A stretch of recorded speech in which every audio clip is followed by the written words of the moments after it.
Hello, everybody. I'm Sallie Wagner. Welcome to the High Frequency Mindset Podcast. I'm so happy you've joined us today.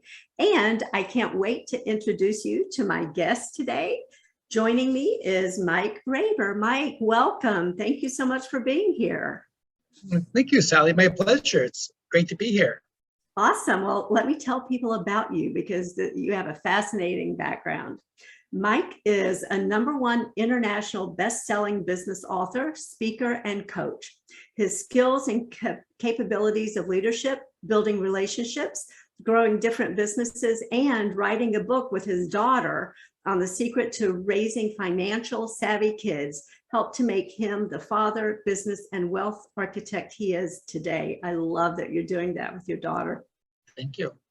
Mike is continually perfecting his skills in the areas of financial management, leadership, and business development around the many challenges faced by small business owners.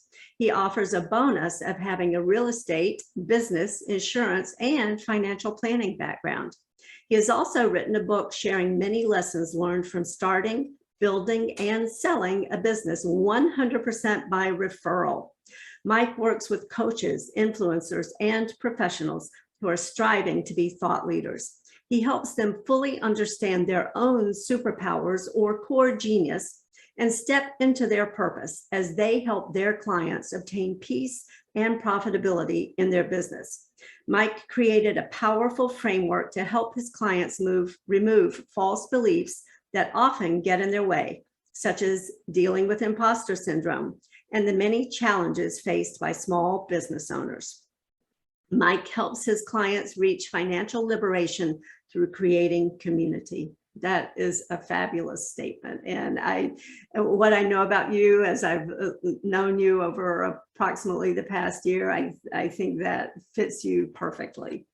Thank you. So many things. And you and I have connected over different aspects of our backgrounds, the real estate, to the coaching, the all of that. And as we were chatting before we started, you shared something with me about superpower that you have. And I'd love to ask you to share that with our listeners. Okay, I would love to. And it kind of goes back to, and I shared this story with you before, how a couple of years ago, my daughter and I were talking over dinner, and she kind of stops and she thinks for a second. She looks and she says, "Dad, I'm convinced that we're all born with a superpower or core genius. And it's our job to figure out what that is and share with the world." And then she paused and she says, "I've watched you as your daughter and as a professional in the marketplace, and watched how you've shown up year in and year out, and how you've helped not only raise myself and my brother and sister, but also help Mom with her business. And you've helped other clients along the way, yet I still feel like you're holding back. Why do you think that is, Dad?" And then she paused. I thought about it for probably what felt like forever, but it's really like 5 seconds or 10 seconds, and says, "Well, I don't know. I mean, I guess I always feel like there's still one more thing I learned, one more book I need to read, etc. that I still don't know quite enough to show up as the true expert." And then she said, "But Dad, you are an expert. But until you can see that, unfortunately, you're cheating the world and what you could be offering." And that kind of sent me into this kind of like this journey. Figured, okay, so I've had many coaches over the years say that all you need, Mike, is more self-esteem. It's like, okay, well, that shouldn't be too hard to develop more self-esteem. Do things, and through action creates results, and through results creates confidence, right? So it seemed pretty easy, but yet I still kept having that nudge or that itch, so to speak, that no, you got to take one more class. You got to, and it's funny because over the years I've read hundreds of books, got 10 different real estate certifications because I thought that I needed that one extra. CRS, CRB, on and on and on the initial goes. I once put together a business card and tried to put all the different certifications I had, and there wasn't even room for my name left. So long story short, it wasn't until I came to the conclusion that I was suffering from imposter syndrome. And that I thought that even though I was an expert, because I didn't believe that I was an expert, I would show up as an imposter and people would figure it out. And it was that fear that kept holding me back. Yeah. And when I realized, and talking to different clients that I had who were very successful in their own right, and they too had similar beliefs, that it allowed me to work through it. I actually ended up writing a chapter in a book on how to keep your influential capabilities from being overpowered by imposter syndrome. I went into more detail on imposter syndrome, etc. But bottom line, what that taught me was it's not like confidence is something that you just flip a switch and goes away or become more confident, or that you do one more thing and then through that you become more confident. It's an ongoing journey, but really it starts up here. And that was really when I allowed myself to step into and become that expert, which kind of brought us to what we're talking about before and why I love what I do now, because I'm now able to help other people do that. Yeah. All the things you said are so true. I mean, it's the mindset, you know, the mindset is so important. Bob Proctor says it's 95% mindset and the rest is everything else. Who knows? And yet mindset is such an important part of it. And the things that we tell ourselves, you know, you were telling yourself things like, I'm not the expert. I need one more thing.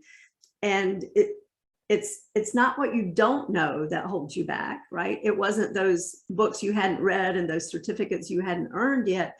It's what you do know that's not true that holds you back. Yeah. And that's such a discovery for us to understand that the challenge is not to learn more, although that's fabulous and I do that. I love it. The challenge is to unlearn what we know that's not true. Yeah, so true, so true. Yeah. And one of the things that I found on a personal level, and I'll share a quick story around that, was how much of it was ego and my own interpretation of how I thought I needed to show up versus what was really required of me or what the audience, so to speak, wanted to hear. I remember years back, and you'll appreciate this story given your background as well, that I was a real estate instructor in Seattle, for teaching continuing education courses. And one of the agents that I worked with, she taught for a local community college, and she ended up getting sick the day before the final class. And if they didn't take this 2 classes, they would have failed and they wouldn't have been able to graduate. Well, they wouldn't have failed, but they would have been able to graduate. They needed those to graduate. So she called me up in a panic and says, Mike, is there any way that you can pitch in and step in and teach the last 2 classes for me? I said, sure, of course. You know that if you need my help, I'm going to be there for you. What's the class? And she says, oh, it's real estate appraisal. And I think to myself, oh, piece of cake. I do compare and market analysis for agents. I know how to appraise a property. Piece of cake, no problem. So I volunteered to do that. And she said, okay, great. I'll leave the book for you at the desk. So when you get there in the morning, we'll be there. So I show up all excited about how I'm going to teach these college students how to appraise a property. And I grabbed the book and I walk into the classroom. It's probably 15 people in the classroom. And they all look up at me, and I'm now the instructor in the room. And I was a guest instructor, so I really had to be on top of it. And I turn the book over and I read the title. It's Real Estate Appraisal, Law and Ethics. Like, oh, okay. So I quickly paid through the book and it's like, okay, I'm reading Greek here. Yeah. And then I look around the room and I said, and as situations like that go, I quickly went into an icebreaker and had people introduce who they were and why they were there, what they hoped to get out of the last 2 days. And they went around the room, and one person was a residential appraiser who was taking her clock hours, and she had been in the business for roughly 10 years. And then it was students. And another person was a commercial appraiser. And he was there also for clock hours. So I had a commercial expert, and I had a residential expert, and the rest were students.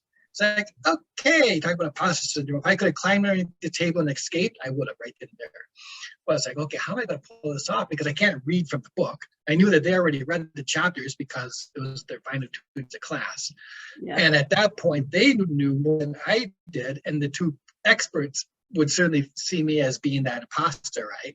So I said, okay, so let's start with questions that you have up to now. And if they would ask a question about real estate appraisal that I understood, I answered the question. And if they would ask questions, or as we got into topics that were in the book related around law and ethics, which I clearly wasn't in a position to answer, I would look depending on the question, I would look at the residential appraiser or I would look at the commercial appraiser and say, so what have you been in the industry for years? What would you find, or how have you found that this ethical situation has come up? And then they would answer it. And I literally, for the 2 days, facilitated the class and let the residential show up in her expertise, let the commercial appraiser show up in his expertise, and they really taught the class. And at the end of the class, we talked about the day, and everybody went home. They were happy, and they graduated and all that good stuff. But that was a lesson to myself that it's not so much having to show up as the expert, but having the ability to read the situation, read the room, so to speak, and utilize the skill sets that are in front of us. Yeah. Yeah. What a fabulous strategy to enlist the experts in the room, right? Yeah.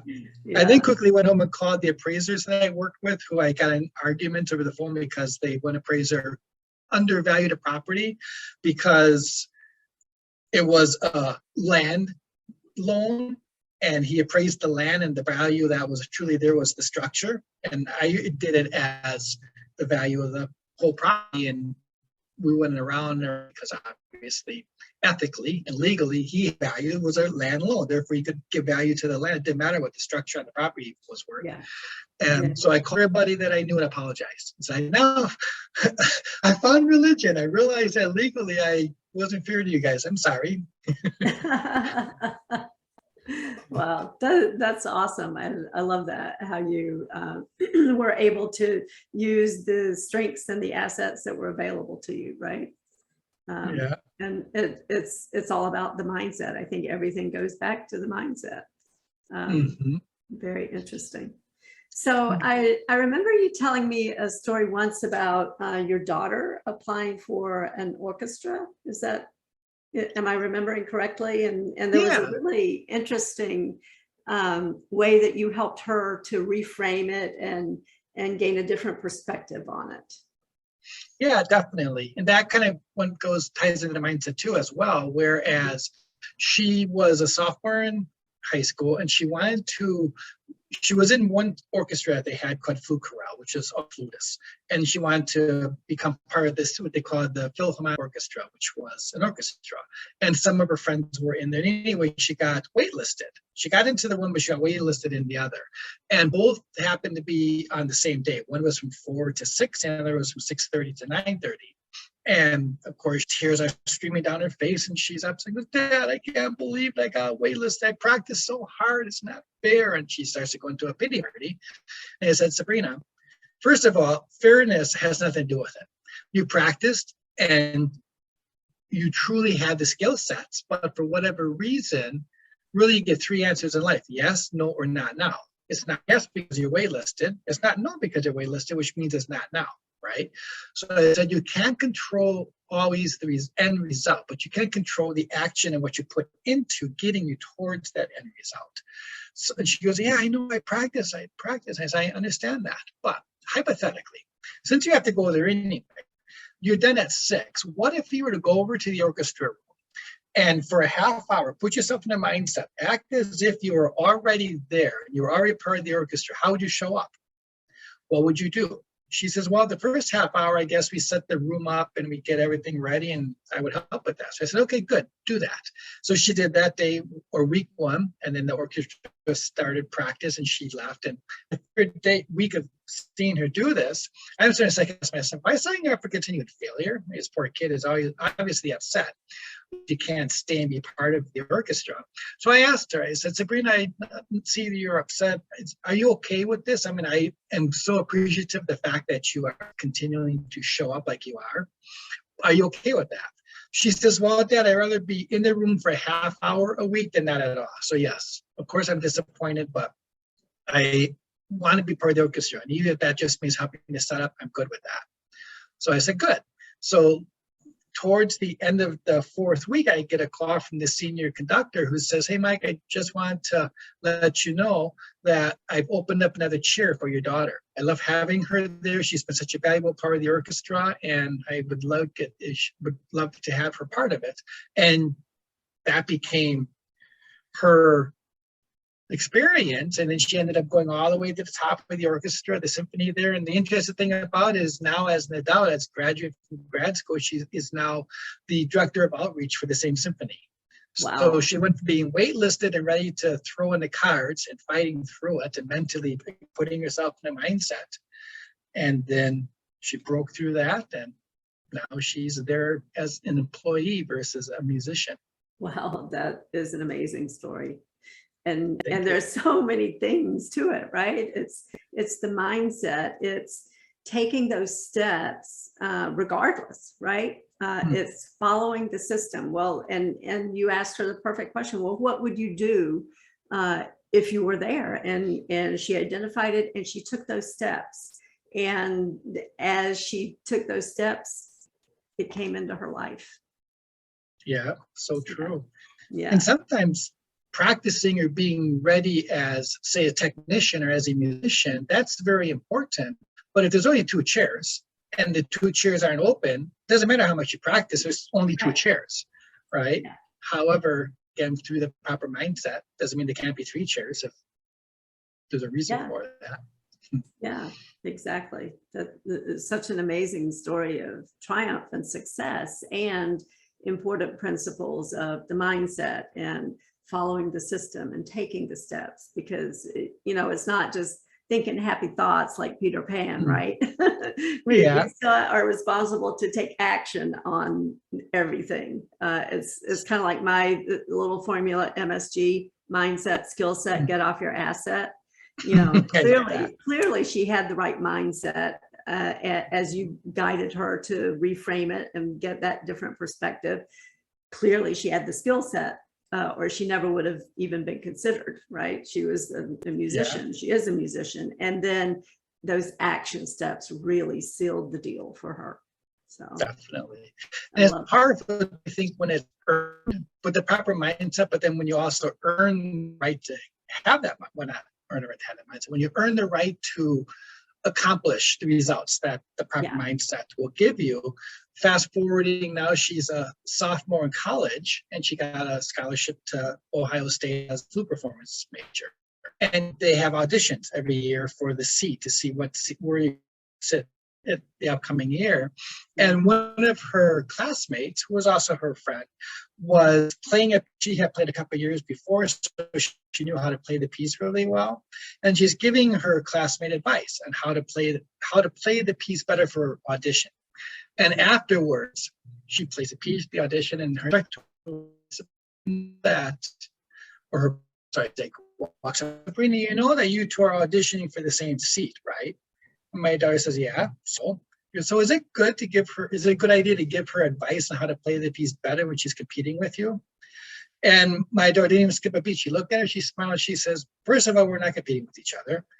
Second of all, the only way she's going to get that seat is if she outworks me. And if she does, she deserves it. But if she doesn't do as good as she could because she doesn't know how, and I could help her do better, is it right for me to think of myself first instead of her? Of course, I will do everything I can to help her win the seat. But she still has to earn it. And the instructor looked at her and says, that's exactly why I'm so glad you're in the program. So it's, again, that mindset goes all the way through. While we're there, it's still keeping it in that community. Going back to the beginning, building the community, sense of community. Right. It's a we, not I thing. Yeah, absolutely. And I love that she recognized, no, they're not in competition with each other. They're, if we're competing with anything, we're competing with ourselves to be better and to grow and to be more than we are the day before. So, that's awesome.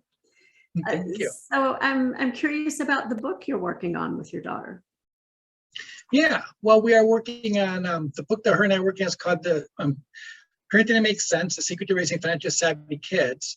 And it comes back to, she has a passion to help kids create financial literacy so that they're able to not only understand how money works and how to save and properly manage their money at a young age, but how to set themselves up so that when they, as an example, they can get a scholarship for school like she did, or when they graduate from high school or college or wherever life would take them, that they had the financial means to be able to stand on their own feet and not be dependent on an outside source, so to speak. So it talks about the financial part. How do you, there's a system that she created on when a child gets $1 as example. First thing is they take 10% and they share it or tithe it and give it back to society. And then they save 40 or 50% depending on the child and the parent, and then they can spend the rest. And it teaches them at an early age to learn how to only live off of modest portion of what they make. So as they grow, hopefully their income grows, but they'll keep that 40, 50%. Obviously could go up to 70% at some point, but so they always have a surplus of income versus deficit of income. Yeah, that's great, because so many of us don't learn that, you know. So true. And that's you work with a lot of small business owners, as do I. That's something that people need to learn at every age, not just children. So I can see how that is going to be a fabulous resource for people. Thank you. Everybody. And it was nice because it was designed or written in a format that the parents, and it came back to, she would do trainings, workshops for kids. And at the end of the workshop, the parents would always say, well, what about us? How do, like you just said, how do we teach our kid these skills if we don't have them ourselves? Which is what brought me to the financial arena. And the book was written as a resource for the parent to use to teach the kids. But at the same time, they also are teaching themselves and taking and incorporating the exact same disciplines into their own lives, so that it becomes, I'm a firm believer that especially things like money should be something that is a family conversation versus when you get older, you need to learn this stuff. As an example, we had to go to take the family to Florida. So we knew how much money we needed to pay for the trip ahead of time.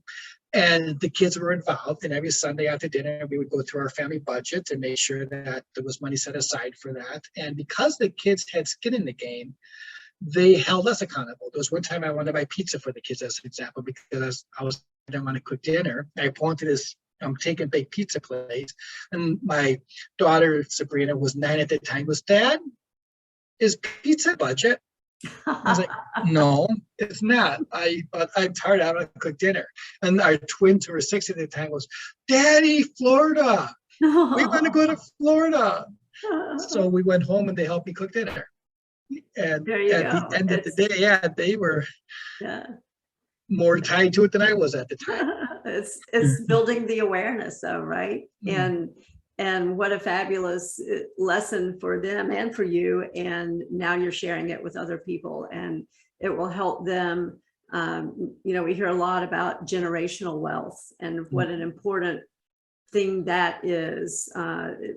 You know, you worked in real estate, I worked in real estate, you know, and those first time home buyers, and they're starting on that path of building generational wealth, because the home is one of the major ways that people do that. And that is one of the linchpins and one of the indicators of success for the children in that family. And when you can make it a family event and a family activity, what a wonderful legacy you're passing on to and creating for those children. Thank you. Yeah. It's been fun because now that they're fiscally responsible, we don't have to worry about them as adults, and now they can share with other people. So it's win-win. Yeah, absolutely. So it's just that cycle, right? Yeah. Well, we've talked about so many important coaching principles, and you do coaching, I do coaching, and we do other things as well. So we have feet in different worlds because we know the practicalities of business and running small businesses. So in your experience, I know you deploy and employ a lot of coaching principles. Is there one that you would identify that really you see played out in your life and in your business and is very meaningful to you? Yes, I would say coaching from the heart, meaning figure out where the person that we're mentoring or coaching, whether it's a business owner or an employee of ours, etc., figuring out what is really important to them and or what is holding them back. A great example is I had a business owner I was coaching, and she was brilliant. She worked for a corporation, but she was brilliant because she had all the skills to do very well in her career. Yet she kept hitting this glass ceiling. And we were talking, and she's going through her skill sets and her job, etc. And it's like, I don't get it. You should be doing 3 times what you're doing now. What is holding you back? I'm asking her questions and kind of thinking about this as she answers it. And I realized that it's not her present situation, not her career, it's not her skill sets. Therefore, a heart issue that is somewhere else. Back to childhood. I was asking her about her beliefs around money, etc. And I realized that when I was very young, she was taught that it was a sin to earn more money than she needed to live comfortably. And she had a very comfortable lifestyle. And once I realized where her heart at, which was getting away of her head, so to speak, what her skill sets, right? I told her to pull a book. And actually, I asked her, what are 3 things that mean to you? And she gives me 3, and then I said, pick one. And she picks one. I then asked her to pull out her book and had her write a check for $10,000 to that charity and 3 months from that day, which she did. And she says, what happens if I don't have $10,000 to cover it? I said, what happens if you do when you don't write the check? And she's okay. So long story short, she did that. 3 months later, she was able to she had earned 10,000 plus more, right? She took the check and gave it to the charity, and the impact that she got, she realized that if she had the ability to earn more, and she didn't live that gene superpower like we were talking about at the beginning, was she really serving, or was she cheating her clients, her ability to serve? And once she realized that, her income started to go up. Her career started to increase because she no longer had that hang up holding her back, or the anchor holding her back. So everybody, we all have our things, and or if it's a goal. My daughter's goal was to get into the Philharmonic Symphony, right? So on a heart level, she had to put herself in the room. She had to act as if, and because at a heart, she believed it was possible, it became her reality. So it can be meeting at the heart level towards something we want, or meeting at the heart level towards something that we don't want, to figuring out whether it's a fact. Yeah, I love that. Thank you so much for sharing that story. You're and welcome. Thank you for being here. You have shared such wisdom with us. How can people get in touch with you? Well, probably my website, which is 100 million strong, 100 million strong spc.com. That would be my website. And or if you spell it out, 100 ONE million strong spc.com. That brings you to a page that has all my contact information as well. Fabulous. I will put all of that information in the show notes so people can read and know how to get in touch with you. And thank you again for being here. I so appreciate that you shared your time and your wisdom with us. My pleasure. Thank you. And it's great. Thank you for inviting me. It's always nice to be able to share and being able to talk and help people. Yes, I appreciate it. And thank you to all who are listening. Make sure you join us again next week for the High Frequency Mindset Podcast. Bye, everybody. Bye.